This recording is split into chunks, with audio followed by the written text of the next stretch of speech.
Olha, isso aqui não é só uma história em quadrinhos. De jeito nenhum. É um verdadeiro mito nacional argentino. Uma história de sobrevivência que acabou se tornando assustadoramente real. E agora que essa obra está chegando para um público global, vamos mergulhar juntos no mundo de O Eternauta. Pária do tempo e do espaço, o que ele procura é a família. Essa frase define tudo. Define a busca desesperada do nosso protagonista. Ele não é um super-herói buscando glória, não. Ele é um homem comum, tentando recuperar o que perdeu. E é isso que conecta a gente com ele, né? Essa busca tão humana. E assim, não vamos nos enganar. Essa não é uma historinha qualquer. Para muita gente na Argentina, O Eternauta é, sem exagero, a narrativa mais importante e poderosa que a cultura deles produziu no século XX. Então, como é que uma saga dessas começa? A gente pode até imaginar, sei lá, naves alienígenas gigantes no céu, né? Mas não. A coisa toda começa de um jeito muito mais quieto, muito mais misterioso, com a chegada do homem que vai contar essa história. A estrutura da história é fascinante. Tudo começa com um roteirista, que é basicamente um alter ego do próprio autor, né? Ele tá lá na casa dele, tranquilo, e de repente, uma figura simplesmente se materializa do nada na sua cadeira. Esse homem é o Juan Salvo, o viajante da eternidade, o Eternauta. E aqui tá o pulo do gato, a parte mais importante. Ele não é um herói todo-poderoso. Ele mesmo se descreve como um pária, sabe? Um náufrago da eternidade. O cara tá exausto, carrega um cansaço de séculos, e tudo que ele mais quer é a coisa mais simples e humana do mundo: reencontrar a família que ele perdeu em algum lugar no tempo. Beleza, então vamos mergulhar na história que o Eternauta começa a contar.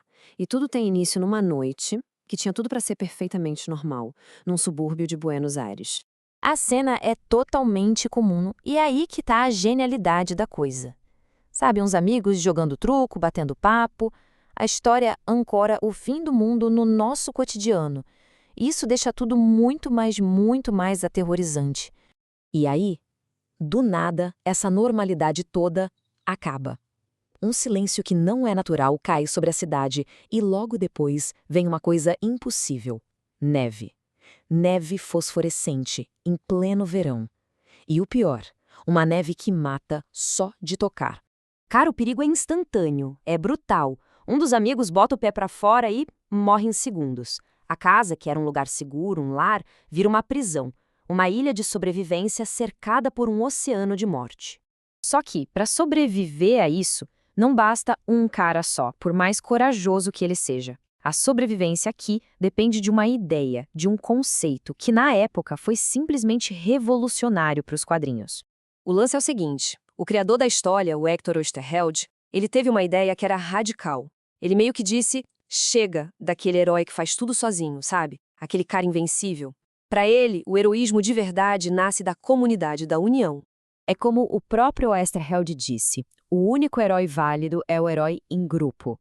O Juan Salvo, nosso protagonista, ele é corajoso, claro, mas ele só se torna um herói de verdade porque ele está lutando junto com os outros, lado a lado. E essa imagem aqui mostra isso direitinho. A história vai juntando gente de tudo que é tipo. O intelectual, o trabalhador da fábrica, o estudante. Ninguém sobrevive sozinho. Todos eles precisam um do outro para ter alguma chance de lutar. Mas a genialidade de O Eternauta não para por aí, não. Vai muito além da ficção científica. Agora a gente vai entender por que essa história se tornou tão importante, tão simbólica, dentro da conturbada história política da Argentina. Olha que sacada genial! O verdadeiro inimigo não são os monstros que a gente vê. É uma força que controla tudo por trás dos panos. Uma força invisível, sem nome, que eles só chamam de eles. Essa escolha de um inimigo abstrato foi o que permitiu que a história virasse uma alegoria poderosa contra qualquer tipo de opressão. Essa linha do tempo aqui é incrível para a gente entender como a obra foi ganhando novas camadas de significado. O que começou lá em 57 como uma aventura de ficção científica, nos anos 70 já era visto como um símbolo de resistência. E aí, depois do golpe militar de 76, a história ganhou um peso terrível e muito real. E é exatamente isso que nos leva para a parte final e mais doída dessa história toda. O momento em que a ficção e a realidade se cruzam do jeito mais trágico que se pode imaginar. O Hector Oesterheld, o gênio por trás de O Eternauta, Ele não só escreveu sobre lutar contra uma força opressora, sem rosto, ele viveu essa luta na própria pele. E o que aconteceu é devastador. O Esterhazy, que fazia parte do grupo de resistência Montoneiros, e as suas 4 filhas, todas elas muito jovens, foram sequestradas e desapareceram durante a ditadura militar. A luta do personagem, do Juan Salvo, para encontrar a família, de repente ecoa a tragédia pessoal do seu próprio criador. Então, no final das contas, fica a pergunta, né?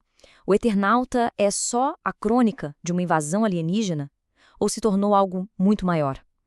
Um memorial, talvez? Um testamento? A história de um povo e de uma família que se recusa a ser esquecida?